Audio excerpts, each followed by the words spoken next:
안녕하세요. 로얄 아이비에서 수학을 가르치고 있는 강사 브라이언입니다. 반갑습니다.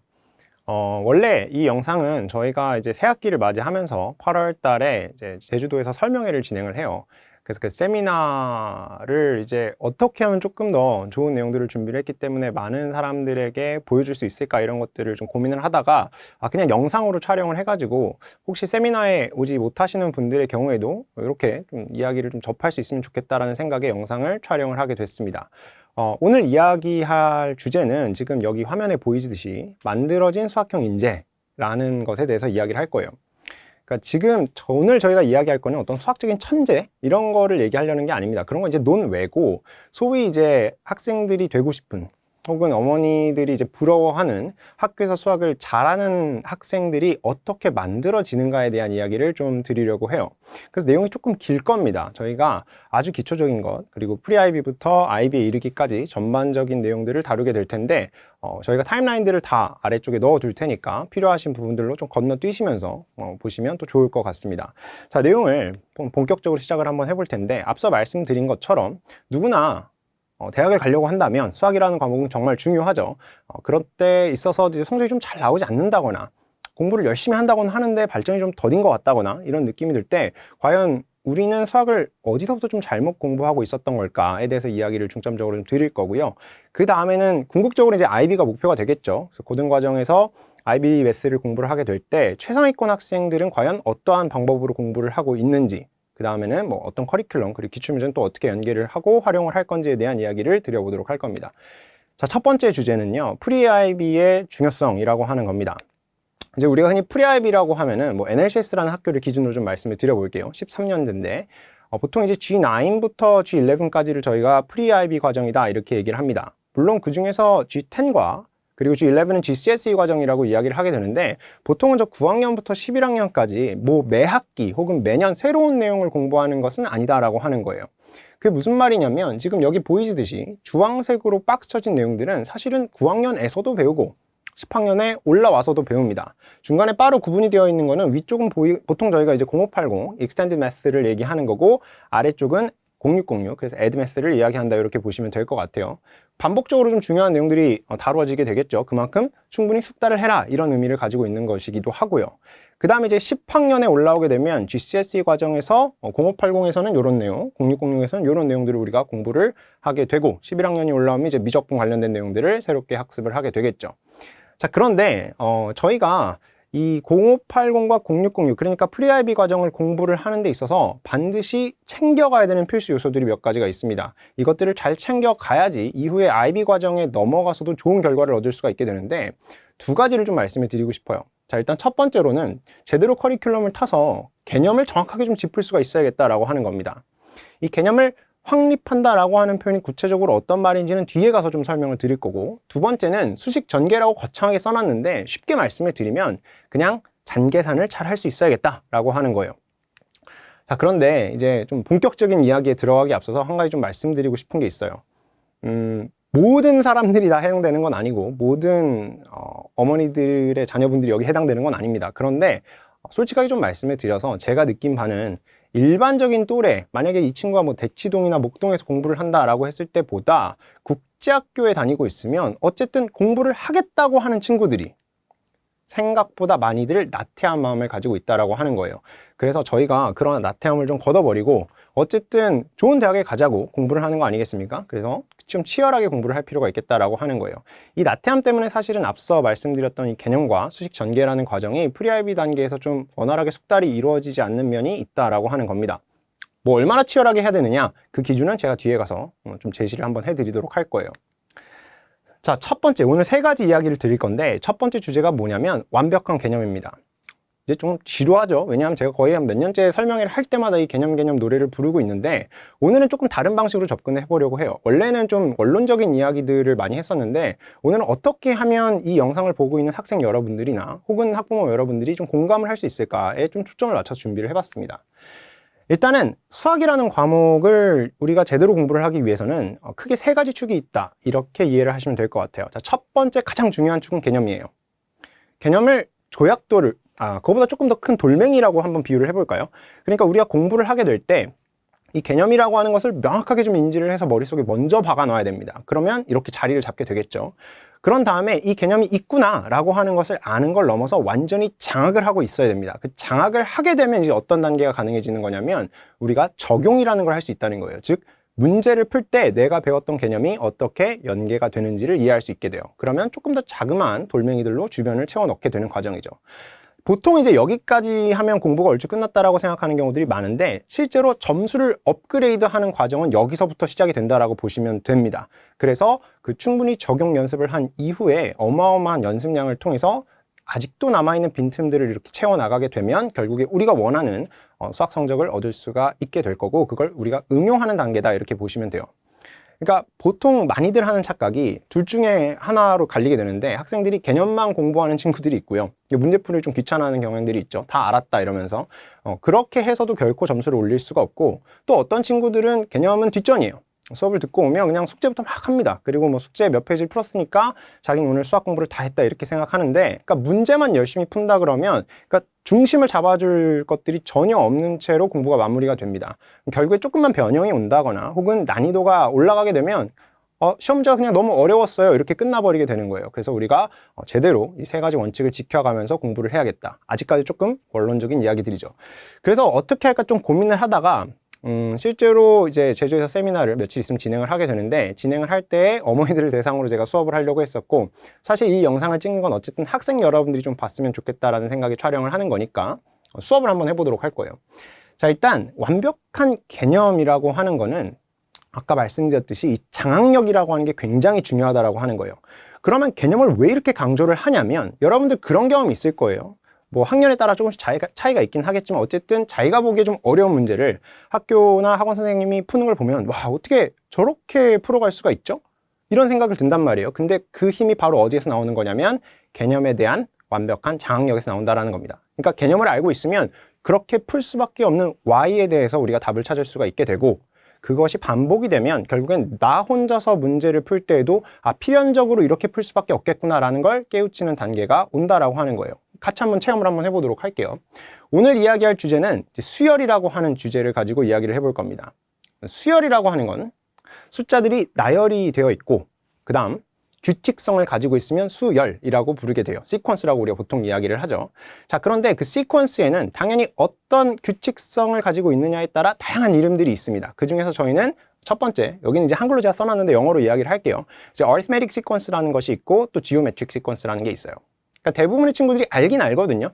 근데 arithmetic sequence가 뭐야? 라고 물어보면 대부분 그냥 뭐 difference가 일정한 거예요. 이렇게 대답을 한단 말이에요. 근데 그거는 반쪽짜리 답이에요. 정확하게 아셔야 돼요. 정확하게 안다라는 게 무슨 말이냐면 어떤 항에서 그 앞에 있는 항을 뺐을 때 값이 항상 일정한 거를 우리는 arithmetic sequence라고 불러요. 그러니까 만약에 내가 10번째를 잡았으면 그 앞에 있는 친구는 9번째일 거고 15번째를 잡았으면 14번째가 앞에 있는 친구겠죠? 그럼 만약에 몇 번째라고 이야기하는 대신에 n번째라고 이야기를 하게 되면 당연히 n-1번째가 그 앞에 있는 친구일 거예요. 그러니까 그렇게 빼게 됐을 때 항상 n과 관계없는 일정한 값이 나온다. 이거를 우리가 arithmetic이라고 부르는 거예요. 그 다음 geometric sequence라고 하는 거는 ratio to its previous term이 constant한 거. 그러니까 어떤 항의 그 앞에 항에 대한 비율 값이 일정하면 우리는 그것을 geometric이라고 부른다라는 거죠. 자, 여기까지가 수학적인 정의예요. 그런데 한 걸음 더 나아가 봅시다. 한 걸음 더 나아가 보면 본질적인 내용은 결국에는 첫 번째 친구가 있고 두 번째 친구가 있고 세 번째 친구가 있고 이렇게 우리가 시퀀스들을 진행한다고 했을 때 결국에는 이 방향으로 갈수록 한 칸씩 이동하는 개념인 거잖아요. 그러니까 arithmetic sequence의 경우에는 한 칸을 이동할 때마다 뭐가 더해지는 거냐면 common difference, 공차를 더하는 시퀀스인 거예요. 그거를 수식으로 표현을 해보면 이런 내용인 거죠. 첫 번째 항을 기준으로 이렇게 예시를 들어볼까요? 5번째 항까지 내가 세 번째 출발해서 가고 싶어요. 그러면 한 칸 가면 네 번째고 한 칸 더 가면 5번째죠. 그러니까 5에서 3을 빼면 2칸 이동한 게 계산이 되잖아요. 그러니까 D를 2번 더 하면 되겠죠. 그럼 만약에 내가 첫 번째 항에서부터 n번째 항까지 이동을 하려고 하면 몇 칸을 이동해야 돼요? 당연히 n-1칸을 이동하시면 되는 거예요. 그만큼 D를 더할 거니까 이런 식이 발생을 하게 된다라고 하는 거죠. 마찬가지로 geometric sequence도 내가 n번째까지 가고 싶어요. 근데 첫 번째에서 출발을 하려고 합니다. 그럼 몇 칸을 가야 될까요? n-1칸을 가야겠죠. 그러니까 이동한 칸수만큼 common ratio라고 하는 공비를 우리가 곱하게 되면 그 위치에 도달을 할 수 있게 되겠다라고 하는 겁니다. 이걸 우리가 뭐라고 얘기하는 거냐면 general term, 그러니까 일반항이라고 얘기하는 거예요. 본질적인 내용을 이해를 하고 나면 사실은 외우지 않아도 자연스럽게 받아들일 수 있는 것들입니다. 근데 좀 안타까운 게 뭐냐면 보통 이제 11학년, 10학년쯤 된 친구들한테 geometric sequence나 arithmetic sequence의 general term이 뭐야? 라고 물어보면 대부분 모른다, 혹은 기억이 잘 안 난다, 혹은 데이터 북클릿 보면 되지 않냐 이렇게 얘기를 한단 말이에요. 그런데 실제로 외워야 되는 내용들이 있고요. 그리고 우리가 본질적으로 이해해서 받아들이면 되는 것들이 있는데 이런 것들은 후자에 속한다라고 하는 거죠. 그래서 우리가 정확하게 이해를 하면 암기하는 양도 줄이고 있는 그대로 받아들일 수가 있겠다라고 하는 겁니다. 그러면 이걸 왜 강조를 했느냐? 이제 문제에 바로 적용을 한번 해보도록 할 텐데, 지금 보이시는 거는 GCSE 0580 교육과정에 나와 있는 시퀀스 단원 문제예요. 문제 같이 한번 풀어볼게요. 뭐 정지하시고 좀 읽어보셔도 좋고 한번 가보도록 하겠습니다. 세 가지 패턴이 나와 있어요. 점 5개 찍혀 있고, 그래서 여기에 첫 번째 피규어에는 도트가 5개다 이렇게 얘기가 되어 있네요. 그 다음에 도트 개수 세라 그랬죠? 그럼 셋이면 될 것 같아요. 몇 개죠? 8개네요. 그 다음은 패턴 3, 셋이면 11개입니다. 여기까지 직접 세도 돼요. 네 번째는 그림에 표현이 되어 있진 않지만 이미 여기까지 오면 규칙성을 발견을 했죠. 얼마씩 커지고 있죠? 한 칸 이동할 때마다 3을 더하고 있죠. 그러니까 당연히 여기는 14가 될 거예요. 자, 그러면 우리는 일정한 차이값을 가지고 있는 시퀀스이기 때문에 얘들이 arithmetic 시퀀스를 띄고 있구나 라고 하는 걸 이미 눈치를 챈 상태예요. 이제 B번을 보면 n번째 피규어에서 점이 몇 개인지 식을 세워달라고 얘기했어요. 그럼 당연히 arithmetic 시퀀스의 식을 떠올리겠죠. 이때 첫 번째 친구 얼마죠? 5예요. D 얼마죠? 플러스 3였잖아요. 그러니까 정리를 해보게 되면 이런 모습이 나타나고 한 번 더 심플리파이를 하면 3n 플러스 2.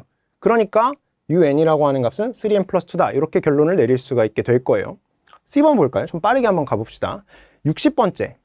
그러니까 n이 60일 때를 얘기하는 거니까 그냥 위에 만들어진 식에다가 대입만 하면 답이 나오게 되겠네요. 그래서 정답 적어주시면 될 거고. 마지막 문제 같은 경우에는 몇 번째인지는 몰라요. 근데 점의 개수가 89개래요. 그러니까 n은 모르고 89개가 나왔으면 좋겠다라는 거라서 정리를 해보면 29번째가 결국엔 점을 89개를 갖고 있겠구나 이런 결론으로 가게 되는 거예요. 그러니까 지금 이 문제를 풀어내는 데 있어서 답만 적는 건 누구나 할 수 있어요. 근데 이 답을 맞췄냐 틀렸냐가 별로 중요하지 않다라고 얘기하는 게 결국엔 이런 간단한 문제를 풀 때에도 지금 보이시는 것처럼 풀이 과정을 적을 수 있어야겠다라는 거예요. 적어야 연습이 된다라는 겁니다. 어차피 할 줄 아니까 그냥 나중에 필요하면 하지 뭐 절대 한 번에 그렇게 되지가 않는다라고 하는 거고, 요 풀이 과정을 작성을 하는 데 있어서 우리가 사용한 게 뭐였냐면 수학적인 정의였다라고 하는 거죠. 그래서 그 본질적인 이해를 바탕으로 풀이 과정을 얼마든지 쉬운 문제들도 만들어서 적어낼 수가 있겠다라고 하는 겁니다. 넘어가 볼게요. IB 문제가 나와 있죠. 지금 제가 말씀드리고 싶은 게 뭐냐면 이걸 풀 건 아니고 GCSE, 그러니까 프리-IB 과정에서 저렇게 본질적인 내용과 정의를 완벽하게 장악하고 풀이 과정 작성을 연습해보지 않은 친구들은 결국에는 IB에 올라간다고 해도 점수가 잘 안 나옵니다. 왜 그러냐면 이게 IB 문제인데 문제가 크게 두 개의 페이즈로 나뉘어져 있어요. 근데 첫 번째 페이즈를 보면 결국엔 뭐 물어보는 거냐면 common ratio 물어보고 있는 거예요. 공비 물어보고 있는 겁니다. 그럼 당연히 뭘로 출발을 해야 되는 거냐면 등비수열의 본질에서 출발을 해야 되는 거예요. Ratio to its previous term is constant. 그러니까 앞에서 줬던 이 두 개의 term을 이용을 하셔가지고 식을 만드신 다음에 정리하면 답이 나와요. 그러니까 어쩔 수 없이 마크 스킴, 답안지처럼 답안을 작성할 수밖에 없다라는 겁니다. 그런데 이제 이거를 훈련을 하지 못한 친구들이 나중에 IB에 올라가서 풀긴 풀었는데 답안이 부분 점수가 계속 깎여요. 뭐 이렇게 얘기하게 되는 경우가 발생한다라는 거예요. 그거는 결국엔 마크 스킨 보고 뺏긴다고 해결이 되는 문제가 아니라는 겁니다. 여러분들이 개념을 정확히 모르기 때문에 자기가 어디에서부터 답안을 써야 되는지를 이해하지 못하고 있다라는 거예요. 그 아래에 있는 문제, 커먼 디퍼런스 찾는 문제도 똑같습니다. 뭐 길게 설명드리진 않을 거고 여기에도 마찬가지로 등차 수열의 본질에서 출발을 해서 계산을 해 내려가면 우리가 커먼 디퍼런스 값을 찾을 수가 있겠다라고 하는 거예요. 여기 보면 이제 위험성이라고 써놨는데 이게 어떤 현상이 벌어지냐면 개념 공부를 똑바로 안 하고 계속 문제만 풀던 친구들이 이제 개념을 공부를 하면 안 되던 게 되죠. 자기가 답지처럼 못 썼는데 쓸 수 있게 돼요. 그럼 좀 자신감이 생깁니다. 근데 거기서 이제 현실과 타협하는 친구들이 좀 생겨요. 아는 것 같다. 정말 많죠, 이런 친구들. 난 좀 이제 알 것 같으니까 어차피 다 문제가 이제 똑같아 보이는 시점이 옵니다. 똑같지 않은데 아직 할 게 많은데 그렇게 느끼는 거예요. 그런 상태에서 이제 점수가 좀 올랐다고 느껴요. 그러니까 공부를 더 안 하죠. 연습을 안 한다는 얘기입니다. 그런데 막상 시험을 보면 무슨 일이 벌어져요? 애매한 점수대에 걸리게 돼요. 그러니까 그때 이제 어머니들이나 학생 여러분들이 상담을 신청을 하죠. 성적이 더 이상 오르질 않아요. 정체되어 있어요. 그런데 그런 경우에 제가 해드릴 수 있는 답은 단 하나밖에 없어요. 사실 뭐 상담할 때 케바케긴 하지만 결론은 딱 하나입니다. 연습이 부족하다라는 거예요. 그래서 미친 듯한 연습을 하시게 되면 무엇을 얻을 수가 있냐면 아까 혹시 유리병 그림 기억나세요? 네, 응용력을 얻을 수가 있게 돼요. 그래서 우리가 연습을 통해서 이 응용력이라고 하는 것을 얻게 되고 그러면 학생들 틀리라고 내는 킬러 유형들 맞출 수가 있게 되고 그러면 결국엔 우리가 마크 7이나 풀마크를 노려볼 수가 있게 된다라고 하는 겁니다. 그래서 연습을 무진장 열심히 하셔야겠다라고 하는 거예요. 근데 연습을 많이 한다라고 하는 게 그냥 단순히 문제를 많이 푸는 차원을 말씀을 드리는 게 아닙니다. 여기 나와 있듯이 두 번째 이야기예요. 논리적인 풀이 과정을 우리가 작성할 수가 있어야겠다라고 하는 겁니다. 이 논리적인 풀이 과정이라고 하는 거는 맥락이라고 하는 포인트를 우리가 짚을 수가 있어야 돼요. 그럼 수학 문제를 풀 때 이 맥락을 담는다라는 게 무슨 말이냐면 크게 세 가지 단계로 나눠볼 수가 있습니다. 일단 첫 번째는 지문 독해예요. 물론 IB 문제들 같은 경우에는 지문이 굉장히 길죠. 아까 잠깐 봤겠지만 깁니다. 그래서 거기서 놓치는 것 없이 하나하나 우리가 빠짐없이 문제를 읽어야 된다. 그런데 프리-IB 과정에서도 한 줄짜리, 한 줄 반짜리 짧은 문제에서도 이 지문 독해라는 개념은 여전히 유효하게 작용을 할 수가 있어요. 어떻게 하는지 좀 이따 보여드릴게요. 그 다음 두 번째는 조건 탐색이라고 하는 건데 우리가 문제에서 보면 뭐 수식을 그대로 조건으로 주는 경우도 있지만 말로 풀어서 주는 경우도 있고 뭐 경우에 따라서는 그림이나 테이블로 주는 경우들도 있겠죠. 근데 우리가 그 상태로 수학 문제를 풀 수는 없단 말이에요. 결국엔 우리는 전부 다 이퀘이션의 형태로 바꾸어 놓아야 합니다. 그래서 그렇게 이퀘이션, 내가 사용할 수 있는 형태로 조건을 바꾸는 과정을 조건 탐색이라고 얘기하는 거고 세 번째 연립이라고 멋있게 써놨지만 결론은 잔계산이에요. 여기서부터는 본인이 이렇게 쫙 밀어내면서 정답을 구해나가는 과정을 3단계 연립이라고 보시면 되겠습니다. 그러면 진짜 이것들을 적용해서 문제를 푼다라고 하는 건 어떤 의미인지 한번 공감을 해보도록 할게요. 이거는 역시 0580 시퀀스 단원에 있는 문제인 건데 지금 문제를 보면 아까 전에 봤던 풀이 과정 눈도장 잠깐 찍어 놓으시고 같은 프리아입인데 이번에는 0606에 나와 있는 문제를 하나 보도록 할 겁니다. 제 설명회를 들으셨던 분들이라면 제가 얼마나 특히 학교에서 GCSE 과정을 진행하는 학교라고 한다면 0606을 얼마나 들으라고 강조를 해왔는지를 공감을 하실 거예요. 자, 왜 제가 0606을 그렇게 꼭 들어야만 한다라고 강조를 드렸는지 한번 보도록 할 거예요. 자, 똑같은 시퀀스 단원 문제인데 지문 독해가 필요해져요. 아까랑 양상이 조금 다르죠, 생긴 게. 자, 지문 독해를 해보면 geometric progression, 그러니까 이걸 읽자마자 이 친구는 ratio to its previous term이 항상 일정하겠구나, 이게 개념을 제대로 공부한 학생이 머릿속에 떠올릴 수 있는 내용일 겁니다. 근데 문제가 끝이 난 게 아니죠. 첫 번째는 2k plus 6, 두 번째는 k plus 12, 마지막은 k, 이러한 상태로 이제 시퀀스가 제시가 되어 있는데 마지막에 모든 텀들이 positive라는 조건까지 들어가 있어요. 그러니까 여기까지 정확하게 읽는 걸 우리가 1단계 지문 독해라고 얘기를 하는 겁니다. 조건을 탐색을 할 건데 우리가 가지고 있는 힌트는 단 하나죠. geometric sequence라는 거. 그럼 ratio to its previous term이 constant이기 때문에 두 번째랑 첫 번째를 ratio로 만들면 이게 common ratio가 될 거예요. 그 다음 세 번째랑 두 번째를 기준으로 만든 값도 존재할 건데 문제는 이 두 개가 당연히 같아야겠죠. 그러니까 같다라고 두시면 되는 겁니다. 그 다음엔 뭐예요? 재선을 떠나는 거예요. 여기서부터는 여러분의 몫입니다. 왜냐하면 이거를 크로스로 곱하신 다음에 정리를 쭉 해 내려가시는 거예요.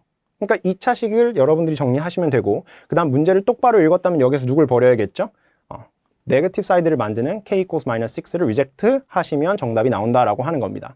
그러니까 이 간단한 문제를 솔직히 시키면 답은 다 구해 오거든요. 근데 제가 항상 학생들하고 수업을 하거나 학생들 피드백을 해줄 때 보는 게 뭐냐면 답을 맞췄는지 틀렸는지, 물론 맞추는 거 중요하죠. 근데 맞췄는지 틀렸는지 보다는 어떻게 맞췄고 어쩌다가 틀렸는지가 훨씬 중요하다라고 하는 겁니다. 그래서 본인이 이렇게 간단한 문제처럼 보일지라도 풀이 과정을 깔끔하게 적는 연습을 하셔야겠다라고 하는 거예요. IB에 넘어가면 이런 현상은 진짜 그냥 성패를 가른다 이렇게 생각을 하시면 될 것 같아요. 어려운 문제인데 여기에서도 똑같은 세 개의 원칙이 적용이 됩니다. 물론 잘 보이시진 않겠지만 그냥 느낌만 한번 볼게요. 문제를 읽어야 돼요. 그래서 문제를 읽어서 문제에서 준 조건들이나 어떤 수식화할 수 있는 것들을 우리가 다 수식으로 만들어 놓아야 됩니다.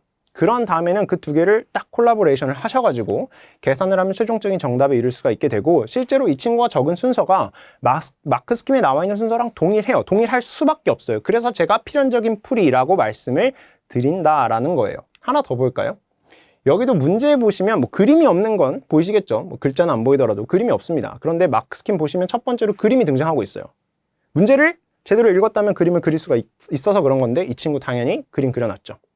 그 다음에 주어진 조건을 수식화했고요. 그 다음에 이걸 연립해서 계산을 하시게 되면 문제에서 요구하는 답안에 이르게 될 수 있다라는 겁니다. 그러니까 마크 스킴처럼 풀이 과정을 쓰는 걸 따로 연습하는 게 아니라는 거예요. 수학을 제대로 공부했고 문제를 정상적으로 풀어가는 과정이라면 당연히 마크 스킴처럼 풀 수밖에 없다라고 하는 겁니다. 당연히 논리적으로 꼼꼼하게 풀어가는 거 중요하죠. 그런데 앞서 말씀드렸듯이 미친 듯한 연습량, 피나는 연습량이 필요하다라고 하는 거예요. 우리가 연습을 하는 목적은 세 가지가 있는 거예요. 첫 번째, 주어진 시간 안에, 시험 시간 안에가 되겠죠. 그 다음에 여기 나와 있듯이 막힘없이, 그냥 다 알고 싶다 이런 얘기인 거고, 마지막으로는 풀었는데 틀리면 안 되겠죠. 실수 없이 모든 문제를 푸는 걸 목적으로 합니다. 연습의 어떤 이유는 일단 요거를 좀 보고 말씀을 드리도록 할게요.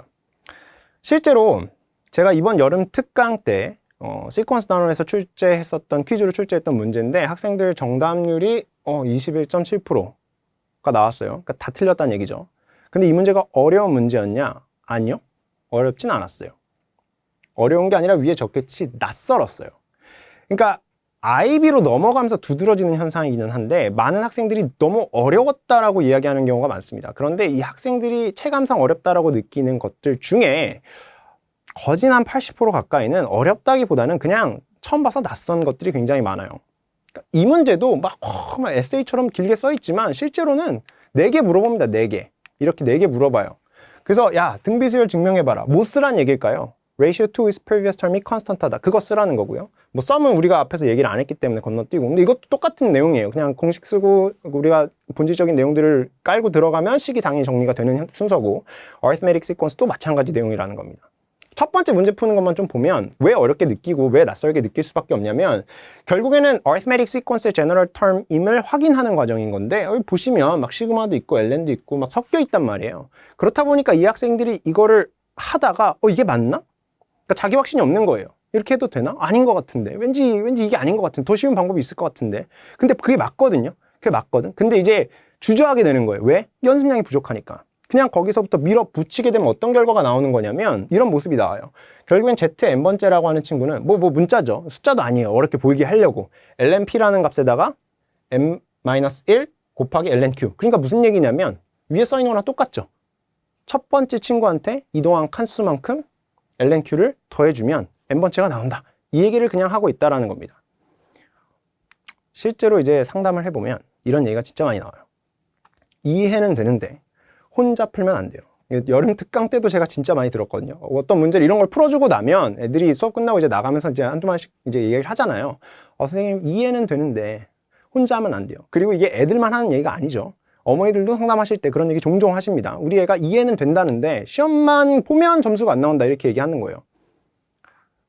사실은 제가 그런 경우에 드릴 수 있는 답은 단 하나예요.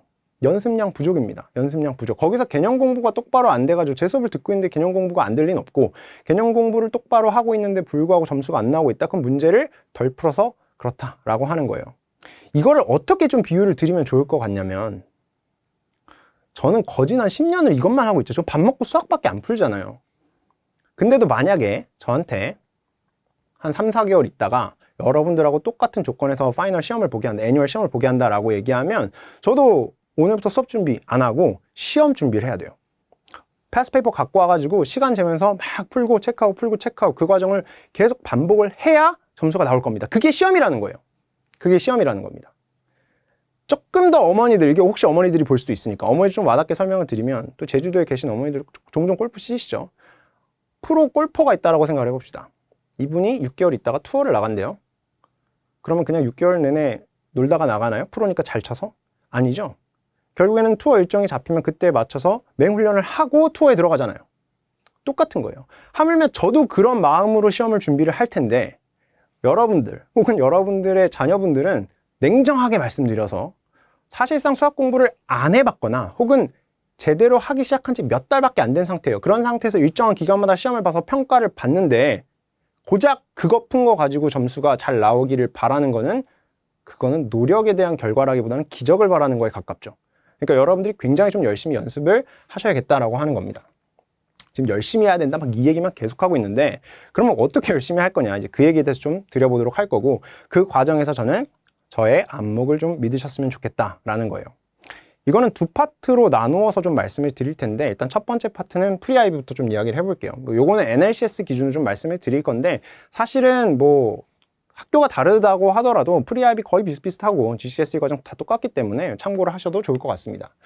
일단 당연히 이제 GPA죠. GPA 올인하는 거고, 그 과정에서 내실이 쌓여가는 건데, 보통 이제 NL에서는 위에 있는 세 권을 가지고 수업을 해요. 이 중에서 왼쪽에 있는 저 NSM이라는 교재는 약간 특이한 교재인데, 작년 기준으로 NLCS 이제 9학년 선생님이 9학년 학생 대상으로 저 교재를 사용을 했어요. 근데 조금 많이 학생들에게 좀 어려운 난이도가 들어있는 지오메트리 교재였던 거고, 근데 문제는 저 교재 일부를 사용을 하시기 때문에 당연히 시험 대비를 하려면 저 교재를 써야 된단 말이에요.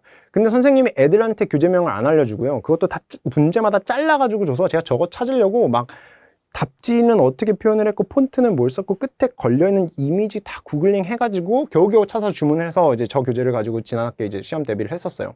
어쨌든 이렇게 세 권뿐만 아니라 요것만으로는 조금 부족하기 때문에, 왜냐하면 이제 버려야 되는 문제들이 있잖아요. 그래서 추가적으로 0580과 0600 교재, 어쨌든 간에 대략 한 이렇게 5권 정도는 프리아이비 과정에서 우리가 좀 소트를 해가지고 문제를 풀어야 제대로 된 대비가 이루어질 수 있다라는 겁니다.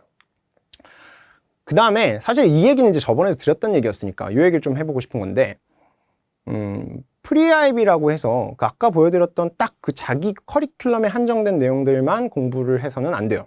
무슨 얘기냐면 IB랑 연계가 되어 있는 학습을 해야 되는데, 실제로 지금 이 두 개 컬럼 같은 경우에는 이제 GCSE 과정인 거예요.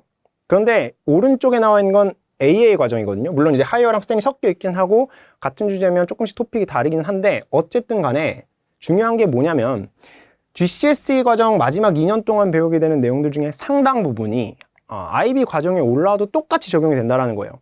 그래서 제가 여름 특강 할 때 IB Year 1 올라가는 친구한테 뭐라고 얘기를 했냐면, 너네가 로컬을 했던 MIP를 했던 GCSE를 했던 결국에는 Year 1 때는 봤던 주제들이 또 나온다. 그래서 만만하게 생각될 수 있는데 문제가 어렵게 나오니까 진짜 긴장하고 준비해, 이렇게 말씀을 드렸단 말이에요. 그래서 프리-IB 과정에서부터 IB와 연계된 문제들을 풀 필요가 있겠다라고 하는 거예요. 문제가 비슷하거든요. 그럼 진짜 비슷하냐? 한번 볼게요. 이거는 프리-IB 과정에 폴리노미얼 단원 보면 remainder theorem, 나머지 정리라는 부분이 있습니다. 글씨가 잘 안 보이죠? 그래서 제가 좀 번역을 해왔어요. 여기 보면 뭐 fx라는 3차식이 있고 큐빅이 있어요. 그 다음에 2x-1을 팩터로 갖는다. 그러니까 곱하기로 쭉 연결하면 그 중에 하나라는 거죠. 그 다음에 x-2로 나누었더니 리메인더가 48이 나왔다, 이렇게 얘기를 하고 있습니다. 그러니까 조건 두 개를 주고 문제에서 식 안에 포함되어 있는 a와 b를 찾아라, 뭐 이런 문제예요. 이걸 풀려고 하는 건 아니니까 빠르게 보면 결국에는 풀이 방법은 간단해요. 팩터를 0 만드는 x값을 넣어주시고 그럼 식이 하나가 나오겠죠. 그 다음에 역시나 팩터 자체를 디바이저죠. 디바이저를 0 만드는 x값을 넣어가지고 또 식을 하나 만들어요. 그럼 a, b에 관한 식 2개, 문자 2개, 그럼 풀리겠죠? 한번 볼까요? 이거는 IB 하이어 레벨 문제예요. 6점짜리 문제입니다. Remainder Theorem인데 4차식이잖아요. 번역 보면 4차식이 나와 있고 PQ 섞여 있죠. x 플러스 3를 팩터로 갖고 x 마이너스 2로 디바이드 했더니 remainder 15다, 이렇게 얘기를 했습니다. 아까 거랑 차이가 있나요? 차이가 없어요. 풀이 과정은 다를까요? 똑같아요. P와 Q에 관한 식 2개 정리하면 답 나와요. 어머? 그럼 뭐야? 프리 IB랑 IB는 그냥 똑같은 거야? 아니죠. 당연히 난이도가 올라가는 문제들이 존재해요. 그러니까 어떤 개념이냐면, 자, 쿼드라틱 이퀘이션이 나와 있고 베리어블 C가 포함되어 있어요. 그때 디바이저를 깔끔하게 컨스턴트로 주는 게 아니라 R을 섞습니다. 그래서 X-R로 나누었더니 리메인더가 3가 나왔다라고 얘기해요. 그럼 첫 줄까지는 풀이 과정 아까랑 비슷해요. 디바이저 0 만들 수 있는 X값 넣어가지고 식 세우면 이런 모습이 나타납니다. 그런데 이 상태에서 맥시멈 C를 찾아오라고 얘기를 하고 있기 때문에 이 다음 스텝이 이제 쿼드라틱으로 변질이 돼요. 그래서 C라고 하는 값을 이렇게 정리를 해놓고 그 다음에 completing square를 통해서 최종적인 정답을 얻어낼 수가 있어야겠다라고 하는 거죠. 그래서 이런 식으로 하나씩 꼬고 얹고 섞고 하는 과정들이 이제 IB 문제인 거기 때문에 결국에는 프리-IB 때부터 꼼꼼하게 풀이 과정을 작성하는 연습을 하지 않으면 나중에 맘먹으면 언제든지 할 수 있어요? 거짓말하지 마세요. 절대 안 됩니다. 절대 안 되기 때문에 미리미리 좀 연습을 하자라고 하는 거예요. IB 커리큘럼인데, 그러니까 프리-IB랑 좀 다르게 IB라고 하는 거는 문제를 진짜 많이 풀어야 되거든요. 일단 통계를 좀 보면서 말씀을 드리면 뭐 개정된 걸로는 시험이 한 번밖에 시행이 안 됐기 때문에 일단 10년치를 기준으로 좀 말씀을 드려볼게요. 보시면 두드러지게 높은 바들이 있죠. 저기 다 어디냐면 미적분입니다. 캘큘러스예요. 그럼 미적분 올인하면 점수가 잘 나오겠구나. 아유, 택도 없죠. 아래쪽에 균등하게 나와 있습니다. 물론 균등하지 않은데 이렇게 얘기할 수도 있겠지만 실제로 시퀀스 같은 거는 안 끼는 데가 없기 때문에 높게 나오는 거고, 벡터는 개정이 되고 조금 양이 줄 거예요. 그래서 어쨌든 간에 비스무리하게 우리가 출제가 된다고 볼 수 있습니다. 그럼 다 공부를 열심히 해야 된다는 건데, 이게 다 합치면 몇 문제냐면 1464문제예요. 근데 여러분들 이게 1464문제를 그대로 받아들이시면 안 되겠죠. 아까 보셨죠? 이게 평균적으로 조금 배점 높은 문제들은 하나당 4개, 5개씩 걸려있기 때문에 실제로 한 5,000문제가량 된다 이렇게 생각을 하시면 돼요. 그 5,000문제를 다 풀면 좋겠지만 현실적으로 불가능하잖아요. 다 풀면 수학 점수 잘 나오겠지만 다른 걸 공부를 못했으니까 점수가 이렇게 쫙 깔리겠죠. 그러면 안 되기 때문에 결국에는 우리가 적절한 선택을 해서, 그리고 우선순위를 가지고 문제를 풀어야 될 텐데, 그때 제 안목을 좀 믿으시면 좋겠다라고 하는 겁니다. 제 입으로 이런 말을 하긴 뭐하지만 사실 뭐 진짜 강의 준비 열심히 하고 있고 교재 연구도 끊임없이 하고 있고, 그래서 매번 설명회를 할 때마다 여러분들에게 좀 새로운 것들, 새롭게 준비된 모습들을 보여드릴 수 있는 것 같은데, 이렇게 보시면 될 것 같아요. 개념에 대한 완벽한 이해, 그 다음에 이제 학교에서 내신을 준비하는 과정에 있어서 학교에서 사용하는 교과서, 그것도 다 풀 수 없어요. 너무 많으니까. 거기서 어떻게 셀렉을 할 건지, 그리고 아까 보신 것처럼 기출문제들은 어떻게 선별을 해서 우선순위를 가지고 문제를 풀 건지, 이런 것들을 제가 좀 제시를 할 수 있고, 비교 불가능하다 감히 이렇게 좀 말씀을 드릴 수가 있을 것 같습니다. 그래서 이거는 이제 샘플로 보여드리는 거예요. 실제로 학교에서 뭐 양이 너무 많잖아요, 교재가. 그래서 필요한 부분들만 좀 정리를 해서 학생들에게 제공하고, 문제도 마찬가지고, 기출문제 정리된 것 같은 경우에는 뭐 저번 영상에서 제가 되게 자세하게 말씀을 드렸으니까 궁금하신 분들은 그때 영상 유튜브에 있을 테니까 가서 조금 보시면 좋을 것 같아요. 요거는 더 길게 이야기하지는 않도록 하겠습니다. 만들어지는 마크7. 그러니까 저는 제목에서 오늘 이야기를 했듯이 우리가 수학적으로 천재가 되고 싶은 게 아니잖아요. 그건 이제 선택받은 사람들만 되는 거고, 일반적으로요, 우리가 학교에서 수학을 잘한다라고 이야기 듣는 친구들, 수학을 잘하네라고 느끼는 친구들은 대부분 여러분들은 막 우러러보고 부러워하고 하는 경우를 많이 봤는데 그렇지가 않아요. 그건 만들어지는 겁니다. 얼마든지 여러분들도 그렇게 갈 수가 있다라고 하는 거예요. 그래서 상담을 해보면 우리 애가 지금 5점인데 이번 특강을 그걸 들어도 될까요? 우리 애는 7점인데 그 수업 말고 뭐 개인 수업을 해야 되지 않을까요? 뭐 이렇게 물어보시는 경우들도 종종 있어요. 물론 정말 특수한 케이스, 케바케가 적용되는 케이스가 극히 드물게 있기는 하지만 그런 경우를 제외하면 제 대답은 항상 똑같습니다. 그냥 들으시면 된다고. 공부를 하는데 방법은 하나밖에 없어요. 제가 이야기하는 대로 진행을 하는 게 정답이 될 수밖에 없습니다. 물론 그게 더 발전이 되기를 원하면서 저도 항상 밤을 새워가면서 수업 준비를 하고 강의 연구를 하는 거긴 하지만 어쨌든 명확한 루트는 정해져 있다라고 하는 거고, 본인의 현재 위치랑은 상관이 없이 우리가 공부를 하겠다라고 마음을 먹은 그 순간에는 만점이 목표가 돼야 돼요. 이미 만점인 친구도 만점을 목표로, 자기가 성적이 많이 안 좋은데 공부를 한번 해보겠다라고 마음을 먹었다면 역시나 만점을 목표로 공부를 하셨으면 좋겠다라고 하는 겁니다. 왜 그러냐면 특히 이제 IB 같은 경우에는 일정한 기간마다 사실상 해당 단원의 기출문제 중에 제일 어려운 것들까지 소화를 하면서 나가야 돼요. 그리고 아까 시퀀스 같은 거 보셨죠? 안 끼는 데가 없거든요. 다른 단원도 다 마찬가지예요. 그러니까 학기가 진행이 될수록 결국 인테그리티 퀘스천의 비중은 늘어날 수밖에 없고, 3단원이 너무 어려워서 3단원 버리고 엄마 나는 4단원부터 할게요. 4단원이 안 돼요. 왜? 3단원께 같이 나오기 때문에 결국에는 점수가 안 나오게 된다라고 하는 겁니다. 뒤로 갈수록 그래서 성적이 떨어지는 현상이 가속이 붙을 수밖에 없고, 그러니까 그때그때 포기하지 말고 붙들어매서 또 정신 차리고 공부를 하자라는 겁니다. 이제 마지막이에요. 너와 나의 애티튜드라고 하는 건데, 너의 애티튜드. 이게 말하기 민망할 정도로 당연한 내용들이거든요. 근데 제가 수업 때도 항상 얘기를 하지만 뭐 어차피 영상 찍는 김에 한 번 더 얘기를 하고 싶어서 얘기를 합니다.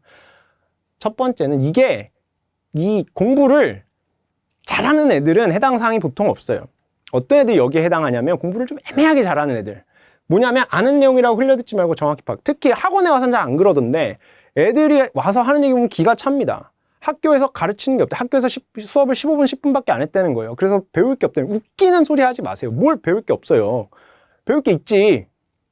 네가 이미 확실하게 알고 있는, 죄송해요. 네가 이미 확실하게 알고 있는 거면 한 번 더 정확하게 알 수 있는 기회가 되는 거고, 애매하게 알고 있던 걸 정확하게 알 수 있을 수도 있고, 내가 생각하지 못했던 관점을 소개할 수도 있는 거기 때문에 여러분들이 학교가 됐던 학원이 됐던 어쨌든 수업을 들을 땐 진짜 집중해서 좀 들었으면 좋겠다라고 하는 거예요. 두 번째, 의심이 들 때는 주저없이 질문을 해라. 가끔씩 너무 당연한 내용을 질문을 하면 조금 당황스럽기도 하지만 그것도 좋아요. 질문 안 하는 것보다 하는 게 훨씬 좋으니까 질문하는데, 뭐 어쨌든 질문했으면 좋겠다라고 하는 거. 뭐 아래쪽에 나와 있는 것 중에는 한 가지만 좀 말씀을 드리고 넘어갈게요. 맨 처음부터 계속 한 두세 번쯤 얘기했던 것 같은데, 수학을 공부한다라고 하는 건요, 여러분들, 문제를 푸는 게 수학 공부를 하는 게 아니에요. 그러니까 정확하게 알고 난 다음 단계인 거야, 그거는.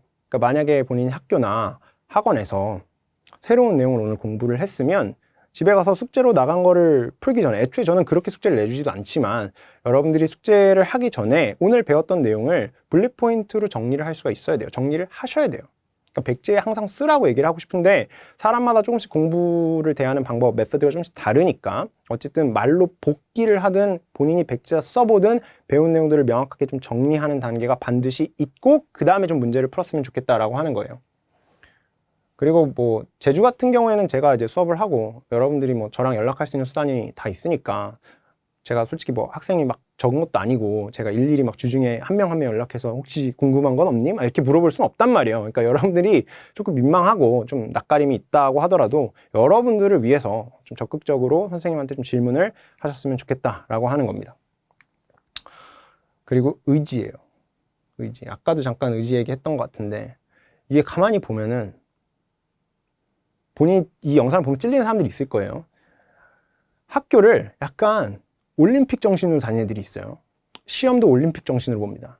그 참여 정신으로, 그냥 시험 보았다, 내가 오늘도 학교를 다녀왔다, 이거에 의의를 두는 애들이 있는데, 본인이 나는 공부를 뭐 잘하든 못하든 상관이 없다, 내 인생은 그거 아니고 난 나의 길을 간다, 막 이러면 상관이 없지만, 어쨌든 공부를 좀 더 잘하고는 싶어요, 잘해서 대학은 좀 가보고 싶어요, 이런 애들이 그런 태도로 공부를 하시면 절대 안 된다라고 하는 거죠. 그러니까 뭐 강의 중, 뭐 강의 후, 뭐 이게 다 필요 없어요. 공부를 하겠다라는 의지가 있어야 여러분들의 성적이 올라갈 수가 있다라는 거니까, 참여 정신이 아니라 내가 진짜 뭔가를 한번 변화시켜 보겠다라는 의지를 가지고 공부를 좀 하시기를 바래요. 제가 기억이 안 나네. 한 2년 전쯤에 만들었던 그 세션에 그 PPT 중에 하나가 주제가 뭐였냐면, 수학 문제를 풀 때 우리가 이 생각의 재료라는 걸 가지고 본인이 주도적으로 문제를 풀 수 있어야 된다, 뭐 이런 얘기를 제가 했었어요. 아직도 영상 남아 있을 거예요. 그래서 제가 사고하는 방식대로 좀 학습해라 라는 얘기를 수업 때 엄청 많이 합니다. 그리고 제 수업 준비를 하고 학생들에게 강의를 할 때 이거를 전달할 수 있게끔 굉장히 많이 노력을 해요. 그런데 이번에 여름 특강이 끝나고 저희가 보통 이제 강의 평가라는 걸 하거든요. 솔직히 말해서 저도 그거 시키면 열심히 안 쓸 것 같긴 해요. 근데 어떤 친구가 되게 나름 장문에, 그거 정도면 되게 장문인데 장문에 그 이제 수강 후기 같은 걸 써준 거예요. 근데 제가 이렇게 쓱 보다가 이 친구 피드백을 보고 진짜 너무 감동받아가지고, 내가 원했던 걸 이 친구가 알아주는구나, 막 이런 생각을 했단 말이에요. 같이 한번 볼게요. 밑줄 친데 같이 읽어볼 건 제가 읽어드릴게요. 잘 안 보이면. 풀이를 되게 이해가 완벽하게, 여기가 중요한데, 내가 배운 것들을 사용해서 어려운 문제를 풀어주시니까 퀴즈를 풀 때 아니면 숙제를 할 때 어려운 문제들도 그 이해를 기반으로 풀 수 있는 능력을 차차 형성할 수 있었던 것 같아서 좋아요, 뭐 이런 내용인 거예요. 누군지는 밝힐 수가 없지만 제가 장단컨대 이 친구의 이 태도가 변하지 않는다면 얘는 무조건 7 나옵니다. 무조건 7이 나올 수밖에 없는 태도예요. 그러니까 본인의 현재 위치가 중요한 게 아니라 어떤 수학이라고 하는 걸 대하는 태도에 대한 변화가 있으면 점수는 무조건 오를 수밖에 없고 최상위권으로 갈 수밖에 없다는 거고, 거기서 제일 중요한 태도가 이 태도라는 거예요. 이 태도. 그러니까 아까 전에 제가 등비수열, 등차수열, arithmetic geometric sequence 얘기했는데, 그 등비수열, 등차수열이 출제에 포함되어 있는 문제 푸는 방법을 가르쳐주는 건 등비, 등차수열을 가르쳐주는 게 아니에요. 그럼 문제 푸는 방법을 가르쳐준 거지. 등비와 등차수열의 본질적인 내용과 이 원리에 대한 이해를 시켜줘야 그때야 여러분들이 비로소 arithmetic과 geometric을 이해하고 구분하고 활용할 수 있는 상태로 넘어갈 수가 있겠다라고 얘기를 하는 겁니다. 뭐 저야 항상 열심히 하죠. 열심히 하는데, 그러니까 결국에 여러분들 저는 어떻게 보면 프로거든요. 밥 먹고 이것만 해요. 그러니까 제가 하는 이야기를 그냥 믿고 따라와 주셨으면 좋겠어요. 제가 일을 하는 과정이 뭐 이 학원 강사라는 직업이 결코 막 쉽고 편하고 그렇지 않은데도 불구하고 항상 힘을 내서 이야기를 하고 절대 지치지 않게 되는 이유 중에 하나가 여러분들이 뭔가를 배워가는 그 모습, 그리고 성적이 올라가는 모습, 그리고 이 친구들이 그 깨달았을 때 얻는 그 쾌감 막 이런 것들이 눈에 보이거든요. 그래서 그런 것들을 원동력 삼아서 제가 항상 수업을 준비를 하고 수업을 하기 때문에 저를 믿고 여러분들이 함께 같이 IB 매스 그리고 또는 프리 IB부터 쭉 같이 수학 공부를 했으면 참 좋을 것 같습니다. 오늘 준비한 세션은 여기까지고요. 영상 길이가 좀 길었는데 끝까지 시청해 주셔서 대단히 감사합니다.